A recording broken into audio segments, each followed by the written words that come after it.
BlastMusic247.com. We're changing the industry, one artist at a time.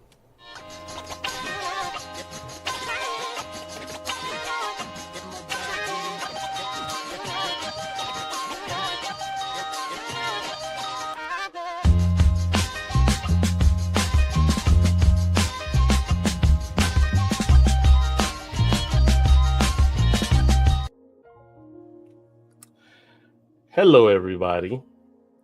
I'm turning this down a little bit. I get a little too antsy because this is one of my favorite background music. Anywho, shout out to Sharita C.W. De La Cruz who made it.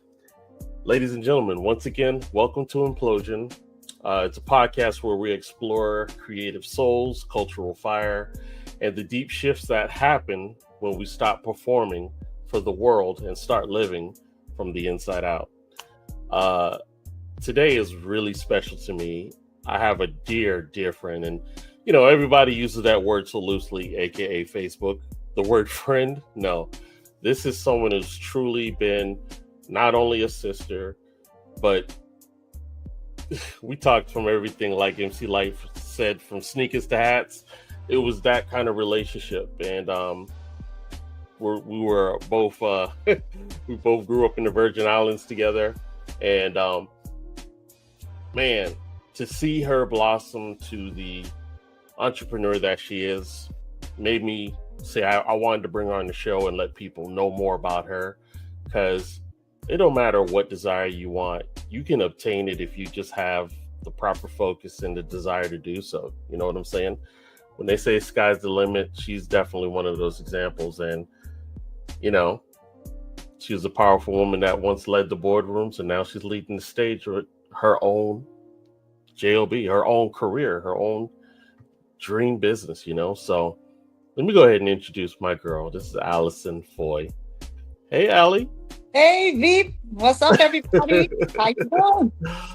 I am wonderful, man. Thank you so much for hanging out with me. I appreciate you.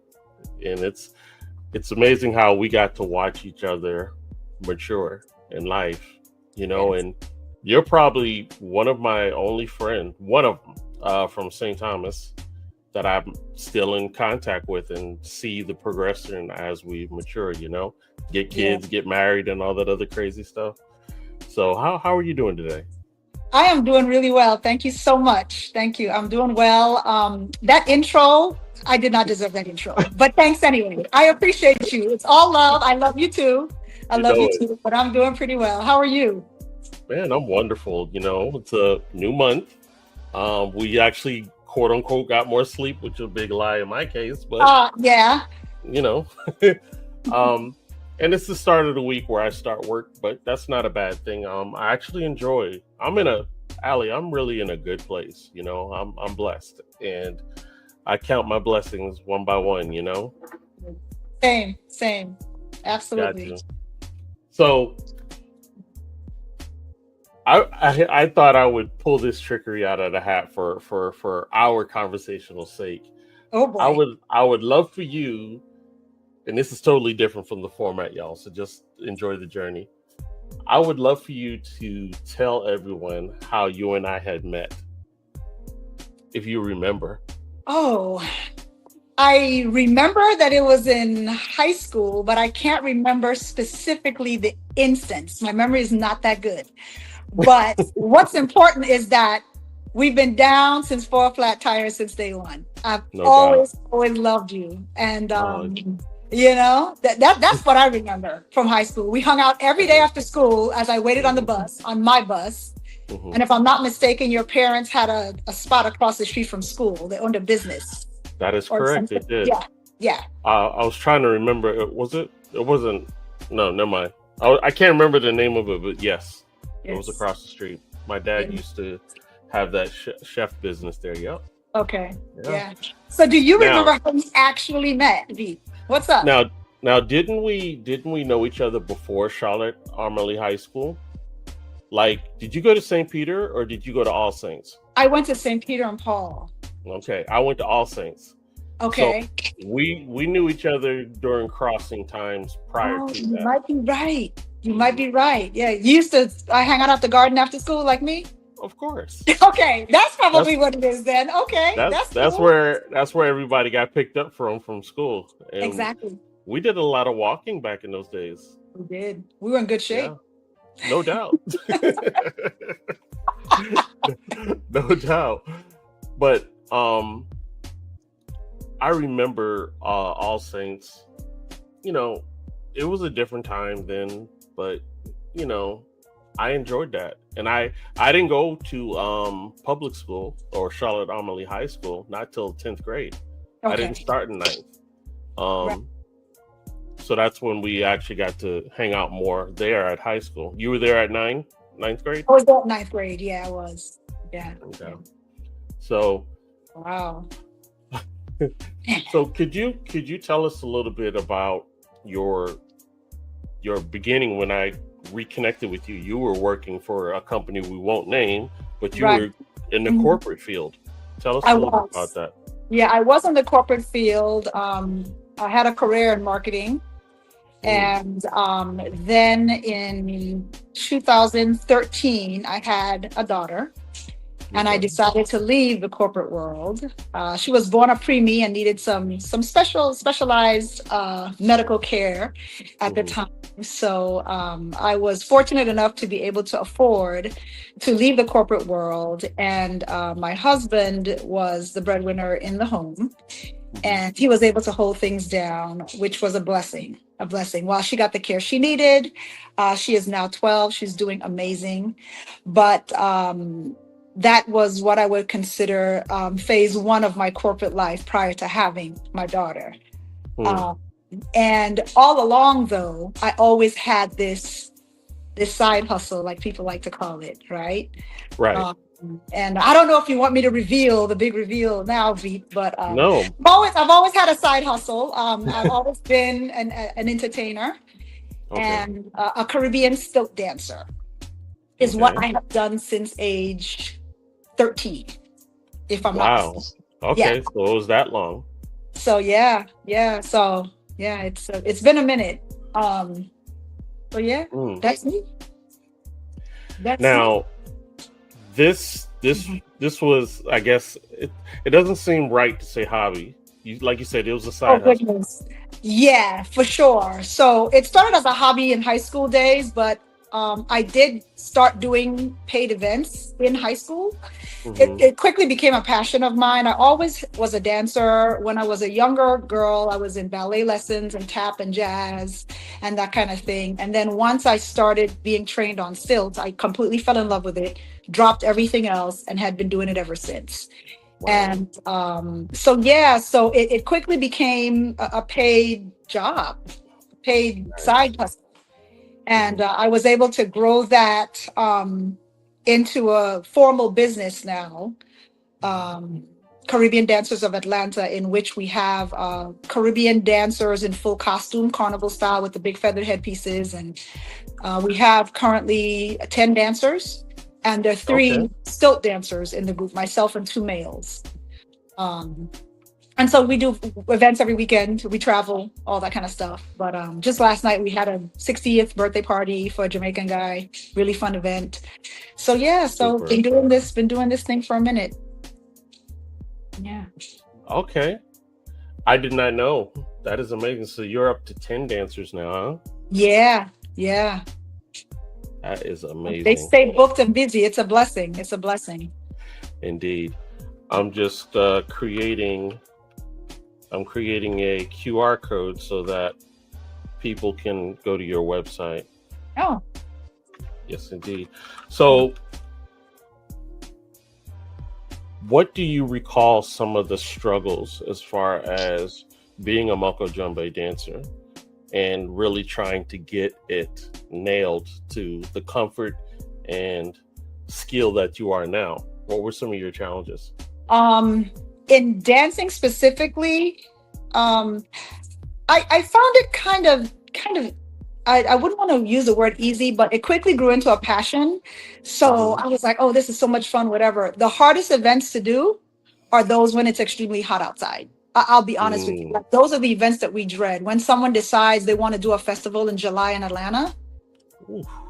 We're like, okay, it's going to be 94 degrees that day, but all right, we'll hydrate. I mean, it is what it is, right? It's part of the Right. job. Those are the hardest events, I'll be honest. The Mm. second hardest are the events that they want us to be on stilts for like 3 hours, 4 hours.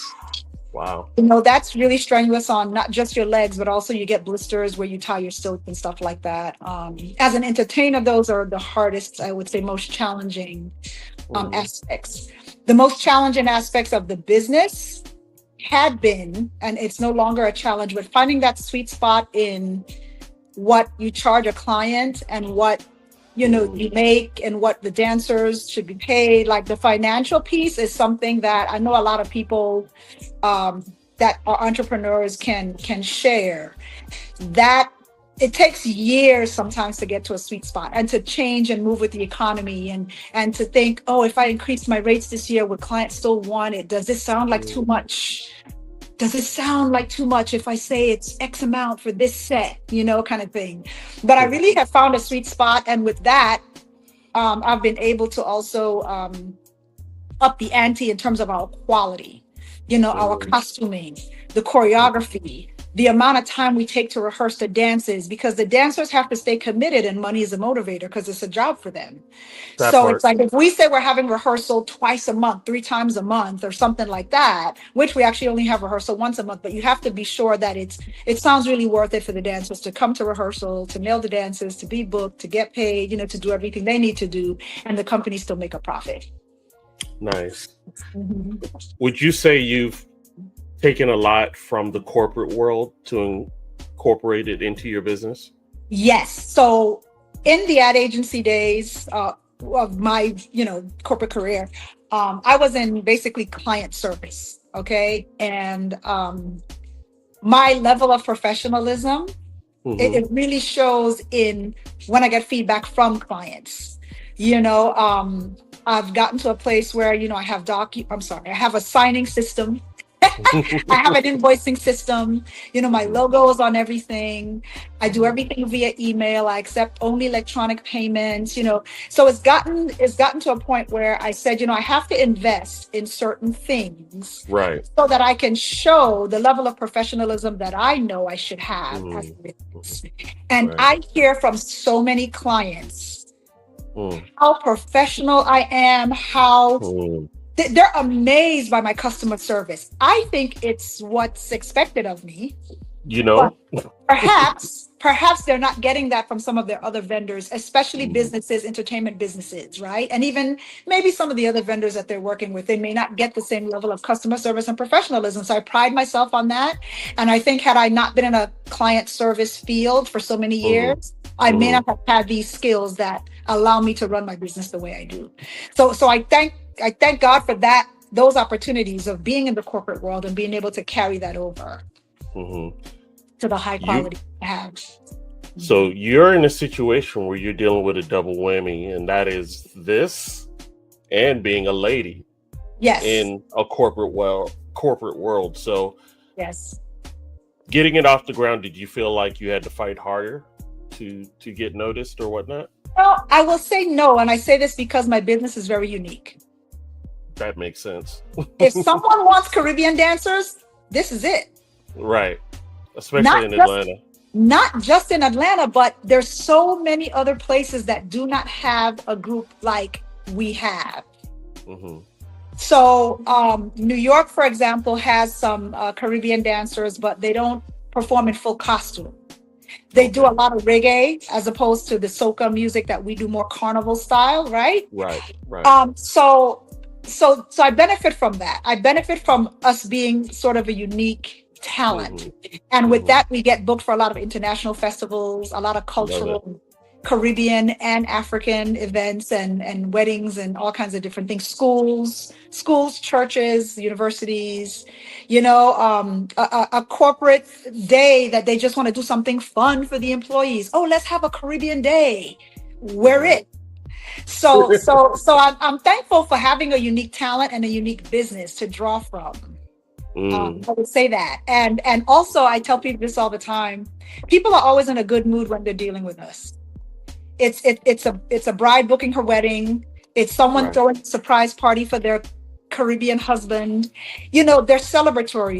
They want entertainment. They want fun. So my job is really fun because of that. Right. And my clients come to me already excited and pumped and happy. And oh my goodness, he's going to be so surprised. He didn't even know you guys existed. And this is his 65th birthday and, that kind of thing. So it's really fun. That's awesome. Mm-hmm.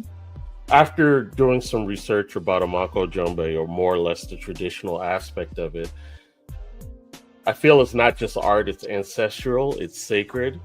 And what does the spirit of the Mako Jumbe mean to you personally? Boy, that's big. So when I first learned, my uncle, the late Hugo Molinar Sr., he taught us in St. Thomas at a park around the corner from my house. He taught myself, when I say us, myself, his children, his wife, even all my cousins and that kind of thing. And we had a carnival troupe in the parade every year in St. Thomas. And he taught us the history when we first learned. He also wrote a short book. Okay. And if I could say I had a copy now, I'd be lying. But some of the history that's on my website actually comes from his book that he wrote. So we try to keep passing that on. The spirit of the Moko Jumbe is ingrained in me from the passion that I have for it, first of all. And I'll clarify by saying some Moko Jumbe still cover their faces. I don't. There has been some debate about covered faces versus not covered faces. But that is the way that we learned from Uncle Hugo. Right. We didn't cover faces. Part of what we do and part of what I do on my stilts, I feel like my face and my facial expression and my connection with people, especially young people who might be afraid of a masked person on stilts, right, has a little bit more impact to spread the awareness and culture and the experience of what we do instead of covering faces. We just didn't learn that way. And the covered face, traditional Moko Jumbe look definitely has its place, 100% for those that choose to do that. I will never ever downplay that. Some of the origin and some of the old, I shouldn't say the original Moko Jumbes that you would see in different countries in Africa, some of them have their faces covered, others don't. So there's something to be said about both styles. Indeed. But yeah, that spirit, every time I get on my stilts, even after all these years, I feel a little something inside right before I perform. and really, that's the spirit. That's the spirit. It just is like, I'm always happy when I'm up there. It's just, it's a natural high, not to be corny, but it really is. I feel you. I love that. When you perform at the weddings, private parties, and community, how do you adapt this ancestral tradition into modern day celebration? Well, first of all, we dance. We dance for real. We're not stilt walkers, we're stilt dancers, and we dance. We use soca music, which isn't soca and calypso, which is not something that is widely accepted or heard in today's society, even though we have a lot of artists that have crossed over, and it is becoming more popular, not just amongst Caribbean people, but Americans and everything as well. I feel like it's we expose them to something they've often never seen. I have people in their 70s and 80s come up to me and say this is the first time they've seen this in real life. They've only seen people on stilts on TV. Right. And that always amazes me. It always blesses me to share that part of culture. Oftentimes when we perform at schools, we have an educational component of what we do. So I would say a very short, like 3-minute spiel on the Moko Jumbe and some of the history so that the students can take away some history and they can share. And when they go home and tell their parents what they saw at school, they can share Moko Jumbe, what it means and that kind of thing. So that's how we try to translate the cultural aspect of things. I love it. What was one of the most powerful or emotional responses you received from someone after a performance?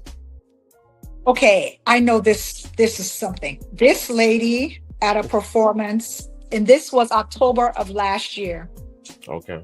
She came where we were after we had finished performing. I was off my stilts already. She was shaking. she was shaking. She was like, oh my God, I have never seen anything like that in my life. She was overwhelmed with emotion. Mm-hmm. It was for a breast cancer awareness event, and I'm not sure what her connection was to breast cancer, if she was a survivor or whatever. Mm-hmm. And we had worn a pink costume for the event and everything. So of course we tied that in. Mm-hmm.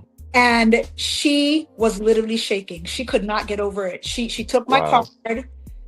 She was speechless. When she left the dressing area, we were like, that has never happened. That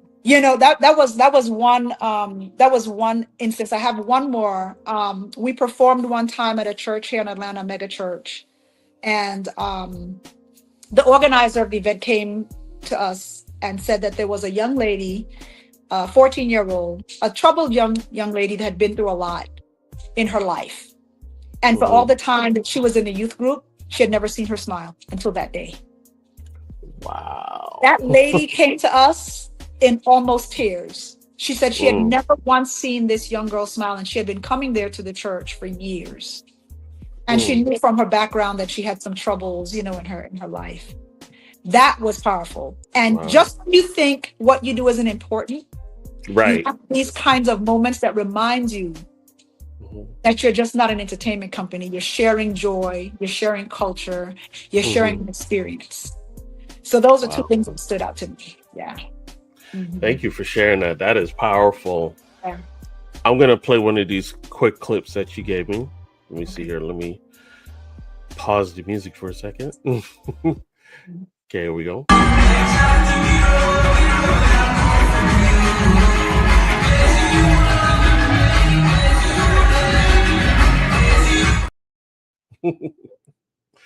That is amazing. Oh, wow.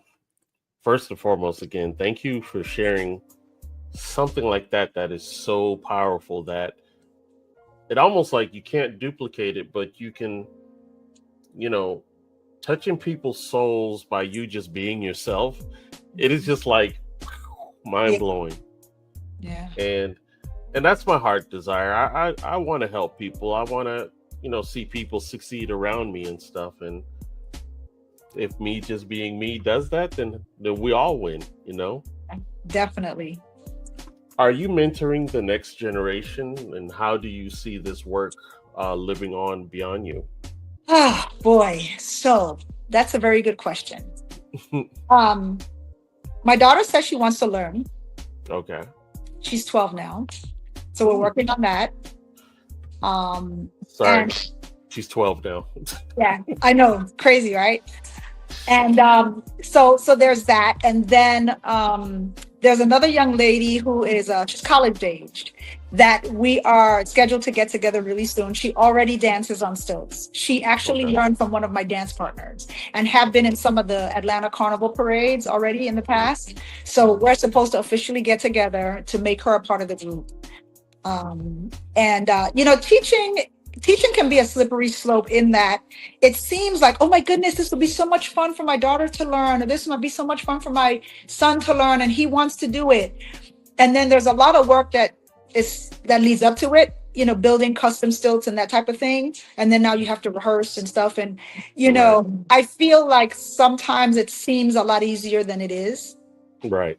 And unfortunately, quite a few people lose interest before they really get going, because it is a challenge when you first learn. I'll say that. It's scary. And it takes a while to get to a place where you can dance the way you see us dancing. Right. It's year 38 for me. Wow. It is year 38 for me. Wow. Yeah. Crazy, right? I know you didn't know that, did you? Known me all these years and didn't do the math, huh? Not at all. Yeah. But wow. So you've accustomed yourself that even when you're up that high, simple things that a novice would trip over themselves, like uneven ground, not lifting your feet up and dragging it. Yes. How to brace yourself. Exactly. Wow. Yeah. It comes natural now, obviously, like It really does. You get up there and you're just walking around like, doo-doo-doo. That is so cool.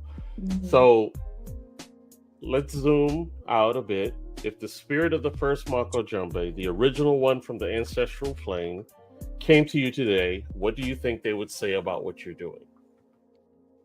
Job well done. I definitely know that's a fact. Job well done. I have been as far as Sao Paulo, Brazil. Really? Santiago, Chile. I'm not sure which is further. Buenos Aires, Argentina. That's all in South America. I'm not sure, my geography isn't great. We've done a few events that we couldn't even post because, we signed NDAs. So we've been able to, we travel and we do quite a bit. And,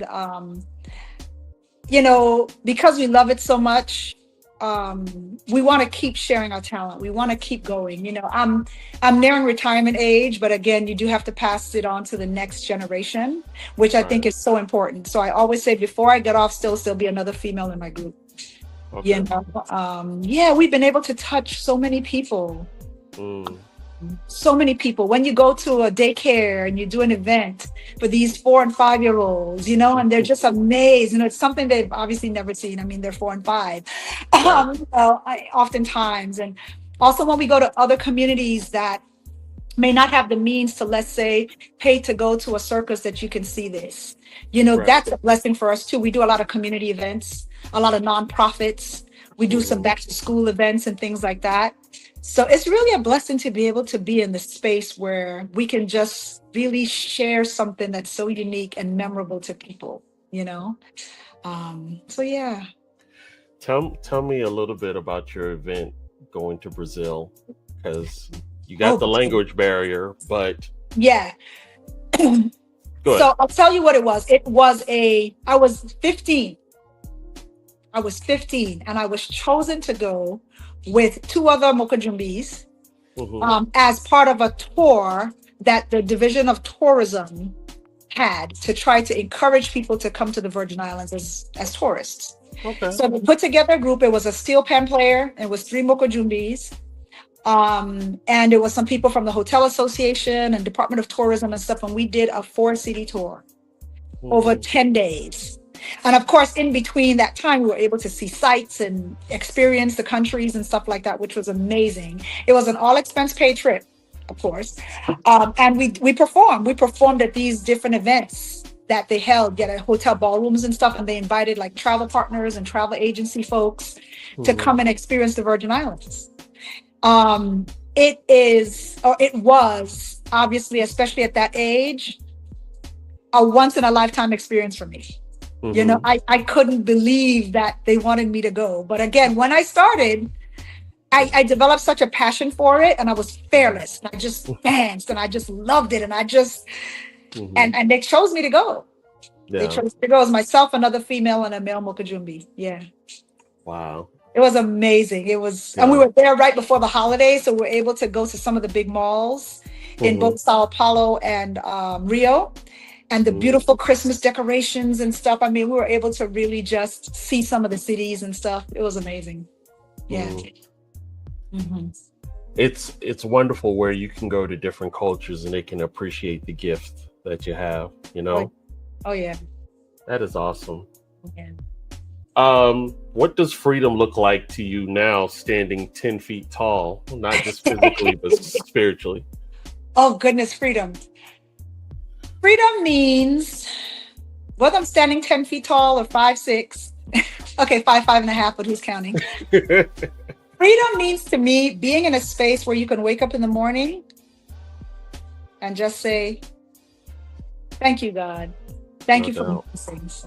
That's freedom, and you have to fight for your right to party. Just kidding. You have to fight to get to that space, regardless of where you are in your life. You have to make those decisions for yourself. Yeah.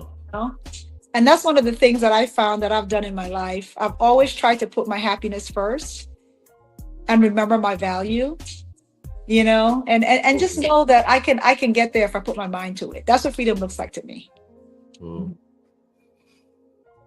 So, where's the direction for Miss Allison now? You've invested a lot of sweat equity, if you will, into this business. Literal. You got you got some up and comers that are gonna come. Are you planning to be behind a desk with the business till you're no longer interested, or you're gonna keep dancing till you're no longer interested? What you got going on? Veep, every year I say I'm going to retire. And then you lying to yourself. And then that one client calls me and I'm like, okay. No, yeah, I think I will know. Mm-hmm. I think I will know. It's kind of like saying, you meet someone and how do you know you're in love? Or, you'll just know. I think it's one of those things, to be honest. So yeah, I enjoy managing the group. I enjoy just going to events and being behind the scenes. When I'm performing, I have several managers that manage on ground, or what I would say on ground logistics, right? So if I'm performing and I have Caribbean dancers with me or whatever, I have a manager that always comes to the event. They deal with the client, they deal with the DJ, make sure he has the right music, all that kind of stuff. So I have several managers that work with me, which is amazing. But I also like managing too, taking a little break from dancing, and that's where the male silk dancers come in. Some people special request me because I'm the only female in the group. But yeah, I see myself just doing it until I just decide I'm no longer interested, and I don't know when that time will come, because it's really so much fun.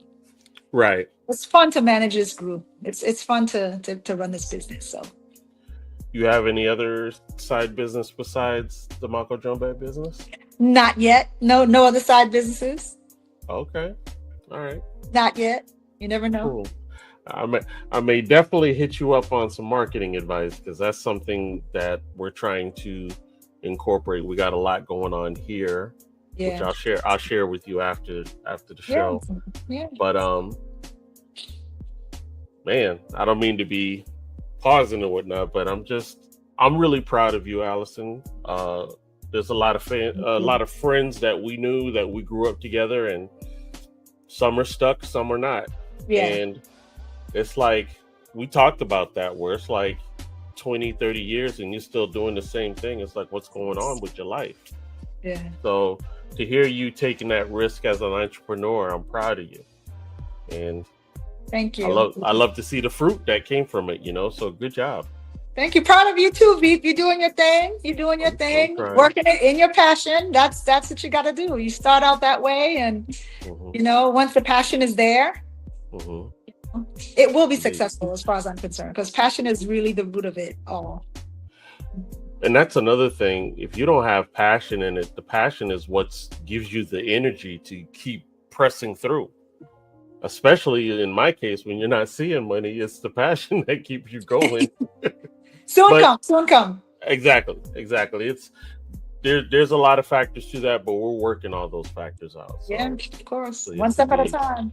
Yeah, we started quite humbly. I mean, we started with one costume, and two dancers, and we recycled some costume from some costumes from carnival parades that I had participated in. You pay and you get your costume and you in the parade as a reveler.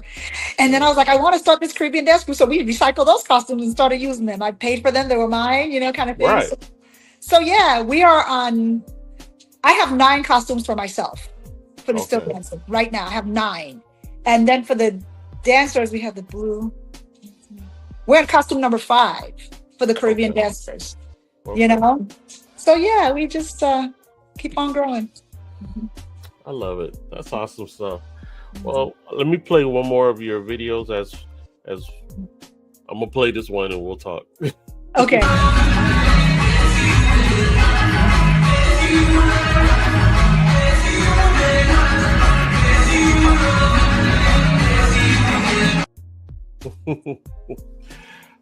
That is amazing stuff.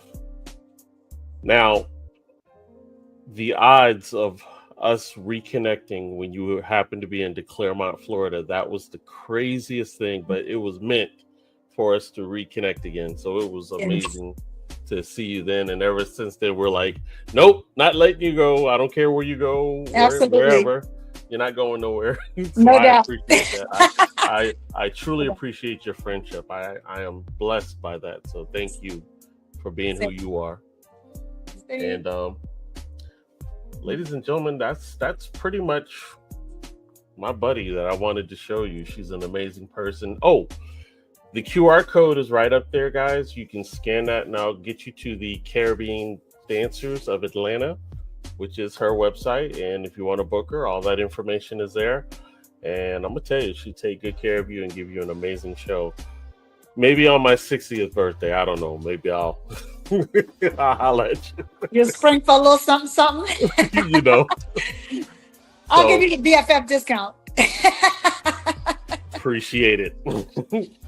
So, as we leave, there's this thing I like to say: for the strange, the strong, and the soul-fed, being different isn't the end, it's the engine. Break the mold, build what you can only imagine. Everybody, thank you so much for hanging with us. I'll see you again next week with another unique guest. And please, be safe, be kind, and I'll see you around. God bless. Thank you.